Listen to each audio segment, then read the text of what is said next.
প্রসবের সময় আপনার শিশুকে বাইরে ঠেলে দেওয়া প্রসবের একটি বড় অংশ। সহজ পদক্ষেপে এটি কিভাবে ভালো করা যায় তা এখানে। আপনার শরীর এবং ডাক্তারের কথা শুনুন। সময় হলে আপনি জোর করার প্রয়োজন অনুভব করতে পারেন। কখন এবং কিভাবে সর্বোত্তম ধাক্কা দিতে হবে তা আপনার ডাক্তার আপনাকে বলবেন। 2. একটি ভালো অবস্থান খুঁজুন। ধাক্কা দেওয়ার কোন একটি নিখুঁত উপায় নেই। আপনার পিঠে শুয়ে, বসা, স্কোয়াট বা এমনকি দাঁড়ানোর চেষ্টা করুন। আরামের জন্য বালিশ বা বার্থিং বল ব্যবহার করুন। 3. শ্বাস নিন এবং আরাম করুন। গভীর শ্বাস আপনাকে শিথিল করতে এবং ব্যথা পরিচালনা করতে সহায়তা করে।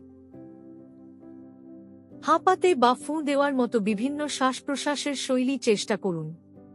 আপনার মুখ এবং কাঁধ শিথিল রাখুন। 4. সংকোচন সহ ধাক্কা।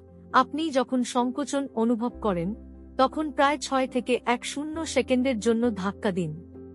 শক্তি সঞ্চয় করতে সংকোচনের মধ্যে বিশ্রাম নিন। 5. আপনার পেলভিক ফ্লোর পেশি ব্যবহার করুন। এমনভাবে চাপ দিন যেন আপনার মলত্যাগ হচ্ছে। এটি শিশুর বেরিয়ে আসার জন্য আপনার যোনিপথ খুলতে সাহায্য করে। গর্ভাবস্থার আগে এবং পরে কেগেলসের মতো পেলভিক ফ্লোর ব্যায়াম করাও সহায়ক।